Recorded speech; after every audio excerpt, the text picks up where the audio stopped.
My job is to find missing children. After this one case, I've never been the same.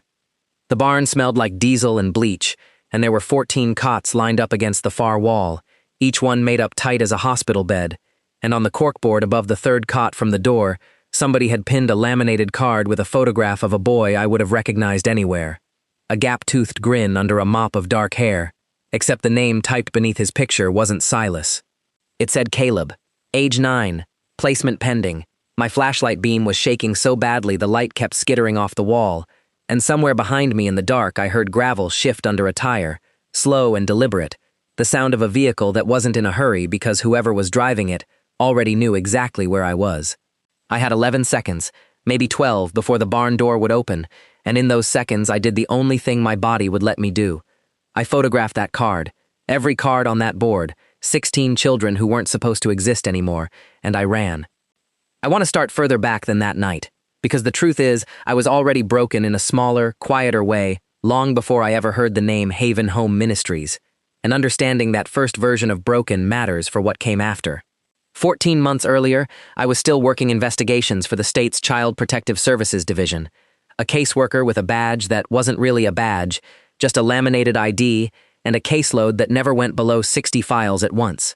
There was a boy named Desmond on my roster that spring, 7 years old, 3 prior reports from teachers about bruising, and I'd flagged his file as urgent twice. And twice a supervisor named Roswell Pruitt's cousin, a man who ran the regional intake office, had reclassified it as low priority because the reporting teacher, in his words, had a documented history of overreacting. I trusted the system that day the way you trust a bridge you've crossed 1,000 times. 3 weeks later, Desmond died in a hospital with injuries the medical examiner described in a report I still have memorized, and I quit 11 days after the funeral, went private, told myself I would never again let a piece of paper stand between me and a child in danger. I didn't know yet that the system that failed Desmond and the system that would come for Silas and Ren Kowalchick were built by some of the same careless, overworked, or corrupted hands.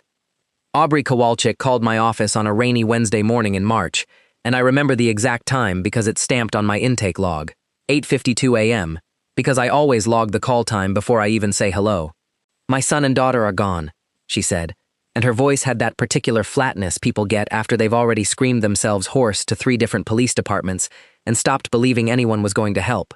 "Silas is 9, Ren is 6. They went for a supervised visitation with their father through a court-approved transition program on Sunday afternoon and never came home. And the police keep telling me this is a custody dispute, not a kidnapping, and I keep telling them Todd doesn't have them. I know Todd doesn't have them, and nobody will listen to me." I asked her why she was so certain, and she told me something that snagged in my mind immediately, the kind of detail that seems small until it isn't. The visitation that day hadn't been supervised by the court-assigned monitor she'd used for 8 months. It had been rerouted, 3 days before, to a new organization neither she nor her attorney had ever heard of, one that had appeared in an email from the family court coordinator's office with a name that sounded almost aggressively wholesome: Haven Home Ministries, Family Transition Services. I took photographs of the email chain Aubrey forwarded me before I'd even agreed to take the case, because that's a habit Desmond taught me, and something about the letterhead bothered me before I could articulate why. The logo was a stock image, the kind you can license for $11, a stylized house with a bird on the roof, the sort of clip art a hobbyist nonprofit throws together in an afternoon. The physical address listed underneath the logo, when I ran it that same evening, resolved to a UPS store in a strip mall 40 minutes outside the city, Box 214, registered 8 months earlier to an LLC called Cornerstone Family Solutions, which itself had been dissolved and reformed under a slightly different name twice since its filing, the corporate equivalent of a person changing coats in a crowd to lose someone following them. I told myself, that first night, that this was probably just a poorly run charity, understaffed and disorganized, the kind of place that means well and does everything sloppily. I wrote it in my notes almost verbatim, likely legitimate, but administratively chaotic, low priority red flag. I want that sentence on the record because it's the first time in this case I was catastrophically, dangerously wrong, and it wouldn't be the last. The detective assigned to the Kowalchick case was a woman named Imani Osazuwa, mid-40s, 17 years on the force, and when I called her office to introduce myself as the family's private investigator, she didn't bother hiding her irritation. "Ms. Ferreira," she said, "I've got 4 active abduction cases and a caseload that would make you sick, And this one has every marker of a custody flight. Father's been fighting for full custody for 2 years, lost, appealed, lost again, and now suddenly the kids vanish during his supervised visit. I don't need a psychic to tell me where this is heading. I told her about the mystery visitation organization, the UPS box, the dissolved LLC, and she was quiet for a moment before answering in the tired voice of someone who's heard 100 desperate theories from 100 desperate parents hired help. "Look," she said, "I'll run the plate on the pickup vehicle if you get me one, but I'm not chasing a paperwork ghost when the father's the obvious answer. Call me if you find something real." I hung up understanding exactly what that sentence meant. I was on my own until I could hand her something she couldn't dismiss. Todd Kowalchick lived in a rented duplex 20 minutes from Aubrey, and when I knocked on his door at 7:40 that evening, he looked like a man who hadn't slept, hollow around the eyes in a way that's hard to fake, and the first thing he did was show me his phone, the time-stamped location history his own defense attorney had already pulled for the custody hearing, proving he'd been at a union safety training in another county from Friday morning through Monday night, 40 people who could vouch for him, a hotel receipt, a rental car log. He hadn't even known about the change in visitation supervisor until Aubrey called him screaming on Sunday evening. "I'm not the enemy here," he told me, and his hands were shaking around his coffee mug hard enough that it rattled against the counter. "I fought for more time with my kids because I love them, not because I wanted to disappear with them. Whoever did this used our custody fight to make it look like it was me." That sentence stopped me cold, because it meant whoever built this trap had studied the Kowalchick family closely enough to know exactly which narrative would make the police stop looking in any other direction, and that kind of patience terrified me more than anything else I'd learned so far. I spent the next 4 days chasing Haven Home Ministries down every legal avenue I had, and every single one dead-ended in a way that felt too clean to be accidental. Their nonprofit filing with the state had been submitted 8 months earlier and approved by an overworked clerk who'd processed 300 applications that quarter, and it listed a board of directors consisting of 3 names, none of whom answered the phone numbers on file. One of whom, when I finally tracked her down, turned out to be a retired school teacher who told me, bewildered, that she'd signed some paperwork for a friend as a favor and had no idea what the organization actually did. Their website, still live when I first found it, showed stock photography of smiling multiracial families and a mission statement about family preservation and trauma-informed transitional care.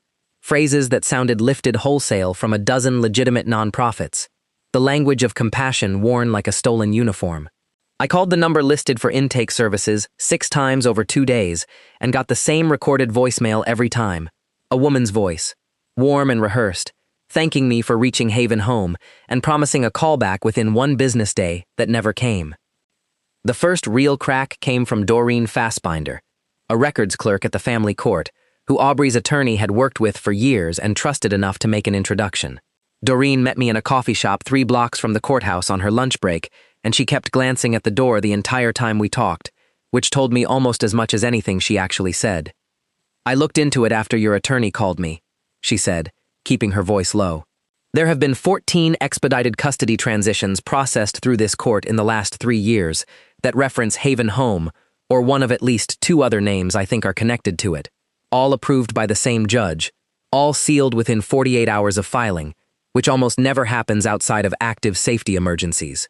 I asked her which judge, and she hesitated so long I thought she might not answer at all. "Roswell Pruitt," she finally said. Same name as the intake supervisor who buried my flags on Desmond's file 3 years earlier, and I felt something cold slide down my spine, because a coincidence that specific stops being a coincidence the moment you notice it. I brought the sealed filing pattern to Detective Osazuwa the next morning, printed out, organized by date, 14 cases spanning 3 years, and for the first time since I'd met her, I watched her expression actually shift. She still wasn't willing to call it an active abduction investigation, not officially, not yet, but she agreed to pull financials on the dissolved LLCs with a subpoena, which was more than she'd offered me in our first 4 conversations combined. That felt like a victory, small and fragile, the first one I'd had in 9 days. It lasted exactly 2 days. The subpoena came back showing the LLC's business bank account had been closed and the funds transferred out through a wire service 11 hours after Osazuwa's request was filed, which meant either an extraordinary coincidence or someone inside the process had tipped them off. And when I said that second possibility out loud in her office, Osazuwa's jaw tightened in a way that told me she'd already thought of it herself and didn't like where that thought led any better than I did. That was the night I first noticed the car. A gray sedan parked across from my apartment building, engine off, windows dark, no driver visible that I could make out from my third-floor window, and I told myself it belonged to a neighbor's guest. The same story everyone tells themselves the first night, and I believed it about as much as I believed anything else convenient I'd told myself so far. It was gone by morning. It was back the following night, in the same exact spot, angled the same exact way, and this time when I walked down to get a closer look, it pulled away before I reached the sidewalk, unhurried, no screech of tires, just a slow, confident departure that told me whoever was inside wanted me to know they'd been watching. I have a daughter, Ivy, 8 years old, staying with her father that month while I worked the case around the clock, and the first thing I did after that second sighting was call him and ask him, without explaining why, to keep her home from her usual after-school program for a while. He didn't ask questions. Something in my voice must have told him not to. Malik Adeyemi came into the case through Corinne Vasilenko, an investigative journalist who'd been quietly building a file on organizations like Haven Home for almost 2 years after a tip from a source in another state that had gone cold. Corinne found me, not the other way around, showing up at my office on a Thursday afternoon with a laptop bag and the particular exhausted intensity of someone who's been carrying a story alone for too long and finally found someone else willing to help carry it. I've tracked 6 organizations across 4 states using nearly identical language, nearly identical filing patterns, she told me, spreading printouts across my desk. Family Bridge Collective in one state, New Horizons Kinship Network in another, Cornerstone Family Solutions, which I now understood was the same shell entity behind Haven Home. All of them appear during contentious custody disputes. All of them vanish within a year of forming, and in at least 3 cases I've documented, children placed through these organizations were never recovered by their biological families at all. I asked her the question that had been sitting in my chest for days. What happens to the money? That's where Malik comes in, she said. Malik Adeyemi was a forensic accountant Corinne had worked with on a previous investigation into charitable fraud, and when he laid out what he'd traced across 3 separate shell accounts, the number made my stomach drop in a way I still feel when I think about it. Wire transfers totaling just over $300,000 over 18 months, broken into individual payments ranging from $22,000 to $58,000, sent from personal accounts belonging to 11 different families across 3 states into accounts controlled by Cornerstone Family Solutions and its predecessor entities. Each transfer memoed with some variation of the phrase, transition facilitation fee. 11 families, Malik said, tapping the printout. 11 placements. And based on the timeline, at least 2 more transfers are pending, scheduled to clear within the next 10 days. I asked him if he had names attached to those pending transfers, and he slid a single page across the table, a wire authorization dated 2 days earlier, sender listed as Neil and Callista Ashworth, amount $54,000, memo line reading simply W, transition, final installment. I didn't sleep that night, not because I was afraid, though I was, but because that single letter W sat behind my eyes like a burn. I called Aubrey at 11:40 and asked her, as gently as I could manage, whether Wren had any nicknames that started with that letter, and Aubrey's voice cracked completely for the first time since I'd taken her case. "That's her," she whispered. "That's my baby." I sat in my car outside my own apartment building for 2 hours after that call because I couldn't make myself go inside, watching the street for a gray sedan that didn't show, running through everything I now understood and everything I still didn't, which was, infuriatingly, the single most important piece of all of it. Where? 14 sealed cases, 3 states, dozens of children, $300,000 in wire transfers, and I still had no address, no compound, no barn, nothing but a UPS box and a dissolved company, and a wire authorization with a deadline 10 days away that was already shrinking every hour I sat there doing nothing. The break came from Doreen Fassbinder again, 4 days later, and it nearly cost her the job she'd held for 19 years.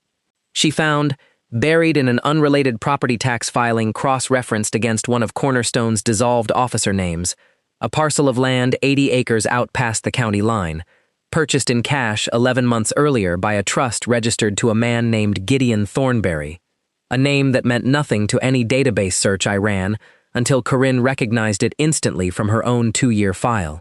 Thornberry ran a small, unlicensed religious community out of that property for almost a decade before Haven Home ever existed, she told me, pulling up an old newspaper clipping, a fringe congregation preaching that the world's institutions, courts, schools, even most churches, had become corrupted beyond saving, and that true families needed to be rescued and rebuilt outside that corruption before some coming reckoning arrived.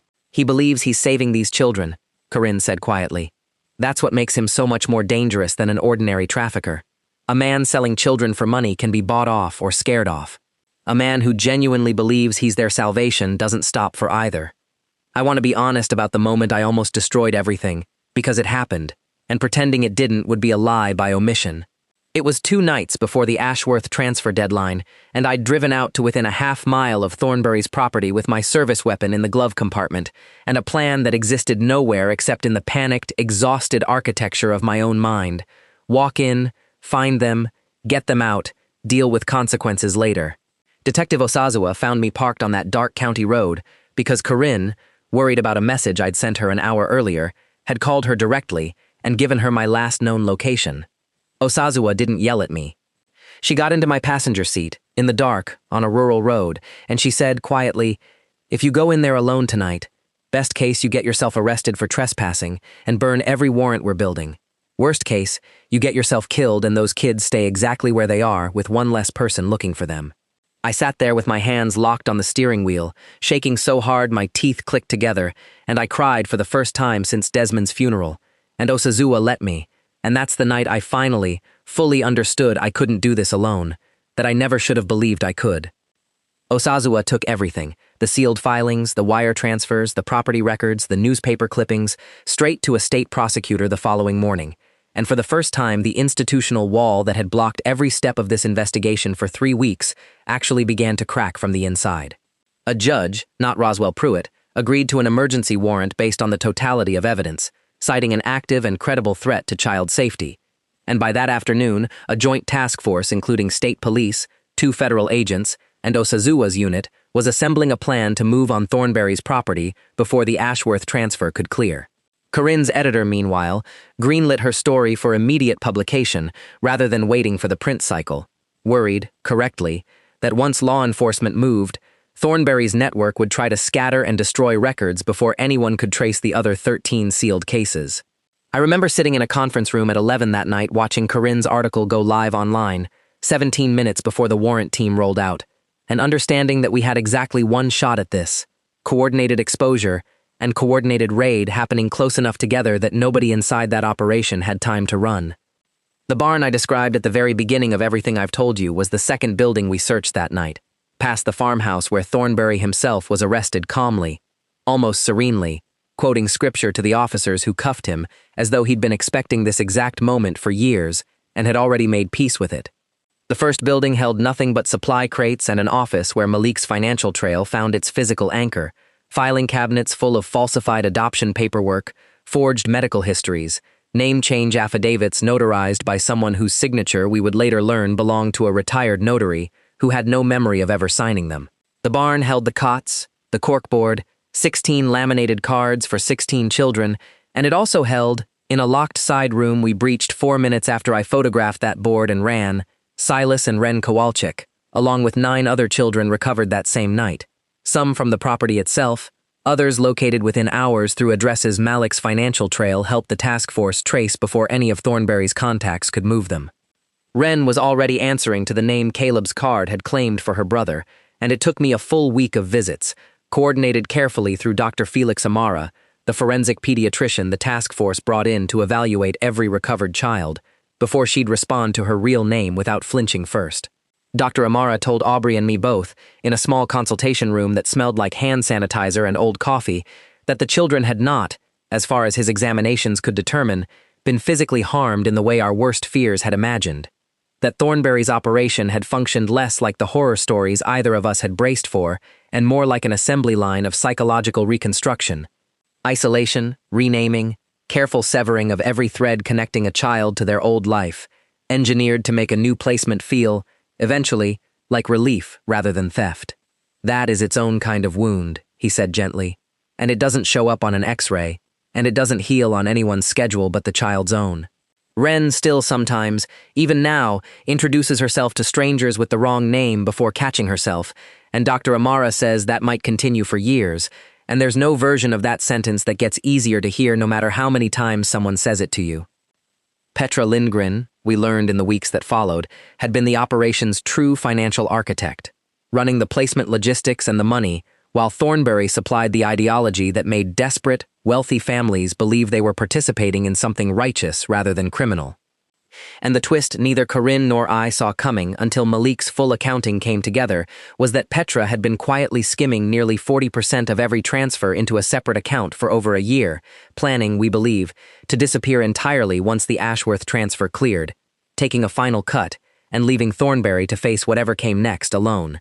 She was arrested at a regional airport 3 days after the raid, a ticket booked under a name that didn't match her ID, and she began cooperating with prosecutors almost immediately, trading testimony for a reduced sentence, testimony that ultimately helped identify 7 more children from the 14 sealed cases who hadn't been on the property that night, 6 of whom were recovered from adoptive placements across 2 other states within the following 2 months. The 7th, a girl who would be 11 years old now, has never been located, and her file remains open, and I think about her more than I let myself admit out loud. Judge Roswell Pruitt resigned from the bench 9 weeks after the raid, 1 day before an ethics investigation would have forced the issue. And a subsequent state audit found he had personally approved every one of the 14 sealed filings tied to Thornberry's network, though whether he understood the full scope of what he was rubber stamping or simply accepted a pattern of paperwork without asking hard questions remains, legally, an unresolved distinction that his resignation allowed him to avoid answering under oath. Neil and Callista Ashworth were indicted on conspiracy charges related to the illegal placement of a minor, their final wire transfer having cleared and then been frozen by federal authorities within the same 48-hour window as the raid, and their case is still moving through pretrial motions as I write this. Slow in the particular way the law moves for people who can afford attorneys skilled at making things move slowly.